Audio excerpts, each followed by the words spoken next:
Bonjour à tous, ravi de vous retrouver pour ce nouveau numéro de Mayenne TV, l'actu sportive 100% mayonnaise. Et aujourd'hui, spéciale journée de la femme, demain comme vous le savez, honneur aux sportives ici. Et on est accompagné pour cette émission de Camille Viau, vice-championne de France de motocross. Bonjour Camille. Bonjour David et bonjour à tous. Oui, alors on est chez ton sponsor, ici, City Bike, bien connu des fans de moto. Et avant de parler de ton parcours, Camille, on va juste aller faire un tour à Évron, voir la nouvelle salle d'haltérophilie avec Anaïs Cadieux qui va nous en parler. On regarde. Et nous voici maintenant donc à Évron, dans cette salle Espace Forme Haltérophilie d'Évron qui vient d'ouvrir il y a une dizaine de jours. Et on est ici avec Anaïs pour en parler. Anaïs Cadieux qui est une haltérophile ici dans le club du CA Évron Haltérophilie. Bonjour Anaïs. Bonjour. Alors ça fait une dizaine de jours que vous avez pris possession des lieux ici avec le club, avec Patrick Lechat, président, entraîneur. Comment tu te sens dans cette nouvelle salle ici d'haltérophilie ? Au début ça faisait bizarre parce que on n'avait pas nos repères comme avant. Parce que moi quand j'ai commencé j'étais dans l'hôtel donc ça fait quand même 6 ans que j'y étais. Alors qu'est-ce qu'on peut faire dans cette salle ? Qu'est-ce qu'on peut pratiquer ? Donc l'haltérophilie bien sûr. Donc il y a de l'haltérophilie, de la musculation et sport santé. Cette salle a été désignée comme centre de préparation aux Jeux Olympiques. Elle est vouée à recevoir des délégations. Tu penses que des délégations peuvent bien se sentir ici pour préparer les prochains Jeux ?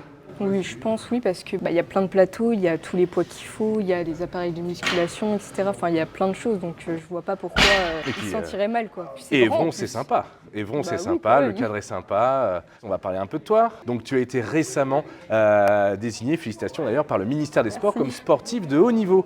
Donc, au championnat de France, tu finis deuxième. Avec combien tu as pu performer pour être vice-championne de France ? J'ai fait 53 à l'arraché, donc qui n'est pas mon record, mais j'avais une contracture à la cuisse, donc c'était un peu compliqué. Et j'ai fait 71 à l'épaule jetée, donc ça, par contre, c'était un record. Un jour, peut-être les Jeux Olympiques ? Au moins y participer. Pas forcément gagner non plus, mais au moins y participer. Je vise plus les Europes. Bon, merci beaucoup Anaïs de nous avoir reçus dans cette nouvelle salle. À très bientôt et plein de bonnes choses pour toi. Et puis peut-être des championnats d'Europe et peut-être les JO dans quelques années. Merci beaucoup Anaïs. Merci à vous. Retour ici à City Bike, à Laval, avec Camille Viau. Camille, raconte-nous un peu ton parcours, comment tu es arrivée dans la moto. Eh bien, tout simplement une histoire familiale à la base. Mon papa qui pratiquait ce sport, mais en amateur, il y a de ça quelques années. J'avais à peine 6 mois que la Piwi était déjà dans le garage. Donc, j'ai attendu mes 4-5 ans pour faire mes premiers tours de roue dans le jardin. Très vite, la compétition dès 6 ans, dès l'âge minimum. Et puis, j'ai jamais lâché. Tu es licenciée au club d'Ernée ? Licenciée en Mayenne au motoclub d'Ernée. Tu as commencé quand à Ernée et quand tu as senti que tu pouvais avoir une belle carrière dans la moto, dans le motocross ? Alors ça doit faire maintenant 3 ou 4 années qu'on travaille main dans la main avec le motoclub d'Ernée et ça doit être à peu près dans ces zones-là où on a commencé à comprendre qu'il y avait une carrière dite haut niveau jouable. Oui. Ta saison dernière, vice-championne de France 2022, comment tu l'as vécu cette saison ? C'est l'une de mes plus belles saisons. Alors c'était une saison quand même très mouvementée, il y a eu des hauts, il y a eu des bas, très riche en émotions pour le coup. On a fait des très beaux résultats sur le championnat d'Europe par pic. Cette place de vice-championne de France 2022, donc quand même un très beau titre en 250, premier vrai titre on va dire en 250, parce que mon dernier titre datait de 2019 avec un titre de championne de France en 125 cette fois-ci. En 125, voilà. D'accord. Les sports mécaniques ont été une époque assez exclusivement réservée aux hommes. Ça a bien évolué. Aujourd'hui, vous avez votre propre championnat de motocross féminin. Comment tu le vis et comment tu peux nous parler justement de cette évolution ? Alors c'est vrai que ça n'a pas toujours été simple pour les femmes. Moi, dans ma carrière à moi, pas spécialement. J'arrive dans une phase où le championnat a déjà été créé. On va dire merci Livia Lanceau qui était une très grande pilote, 2 fois championne du monde, qui nous a créé ce magnifique championnat qui est le championnat de France féminin.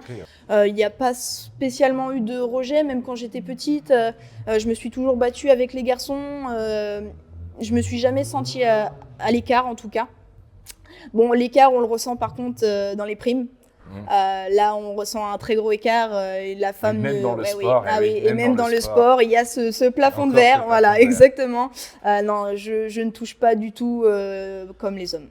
Donc, tu n'es pas encore professionnelle. On va dire que tu es un semi-professionnel, tu as des sponsors. Voilà, semi-pro, j'ai mes sponsors qui m'aident à financer ma saison. Je suis à la recherche de partenaires financiers. Partenaire financier, donc n'hésitez pas, hein, particulier comme Exactement. bien sûr, entreprise, mais particulier voilà, aussi. particulier et entreprise et éligible à la déduction fiscale. Bon, en tout cas, merci beaucoup hein, Camille de nous parler de ton parcours. Et on va passer à l'actu sportive en Mayenne. Tu suis un petit peu l'actu sportive? Oui, bien sûr, moi je m'intéresse à tout type de sport, franchement. Bon bah écoute, on va tout de suite regarder le reste de l'actu sportive. Et on commence bien évidemment aujourd'hui par les dames. Et on commence par le basket féminin en National 3 et la défaite à domicile du Pays de Laval 82-47 face au leader Saint-Rogatien. Les Mayennaises sont 11e et avant-dernière du classement. En handball et en National 3 féminine, les Évronnaises s'imposent à l'extérieur à Saint-Jean-de-Braille 32-18 et se positionnent à la 7e place. En tennis de table et la National 3, nos deux équipes féminines ont fait bonne figure avec tout d'abord Montjean-Laval qui en 2 jours bat Terville 8-4 et fait match nul face à Neuville 7 partout. Elles prennent ainsi la tête de leur poule. On notera la victoire également de Laval-Bourny à Saint-Christol-les-Alès 8-4. Chez les hommes, belle 6e place au championnat du monde d'aviron indoor du Castro-Gontérien Éric Lefebvre. Ces championnats avaient lieu au Canada, mais Éric a pu y participer à distance de Château-Gontier. Un grand bravo à lui. Mathis Prodhomme continue de confirmer son statut de meilleur jeune perchiste français avec ce nouveau titre de champion de France junior obtenu dimanche 26 février à Lyon. En Ligue 2, retour à l'entraînement pour le Stade Lavallois après sa défaite ce week-end sur le terrain du leader Le Havre. Les Mayennais sont désormais 15e à 5 points du premier relégable. On écoute Steven Simba. Beaucoup de regrets. On a respecté le plan de jeu que le coach avait proposé. On a répondu présent dans les impacts, mais bon, 2 erreurs défensives, ça paye cash.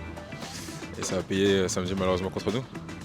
On repart directement d'attaque. On est à égalité avec Paris FC, ça serait bien de gagner. Pour déjà s'éloigner de la zone de relégation. Et après ça, on enchaîne avec Niort qui est dernier. Ça serait bien de prendre 6 points sur les deux prochains matchs. En National 3, l'heure était au derby. Le Stade Lavallois a battu l'US Angers 4-1. Les Lavallois sont 6e. Les Changéens, toujours derniers, et voués malheureusement à une inévitable descente. En basket et la National 2, l'US Laval a remporté son match à la salle polyvalente face à Calais 86-64 et se classe 3e au classement. Ils recevront une nouvelle fois ce samedi 11 mars l'équipe de Gravenchon à 20h à l'Espace Mayenne. En tennis de table et la National 3, match nul pour les Francs Archers 7 partout face à La Rochelle. Ernée s'incline à domicile 8-4 face à Angoulême et Changé s'incline à Noisy-le-Grand 8-0. Voilà pour ce reste de l'actu en images. Merci à vous de nous avoir suivis. C'est la fin de notre épisode. Merci beaucoup Camille. Merci David, merci pour l'invitation.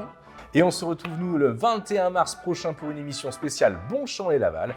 Donc d'ici là, je vous souhaite une bonne quinzaine. Salut, ciao. Salut.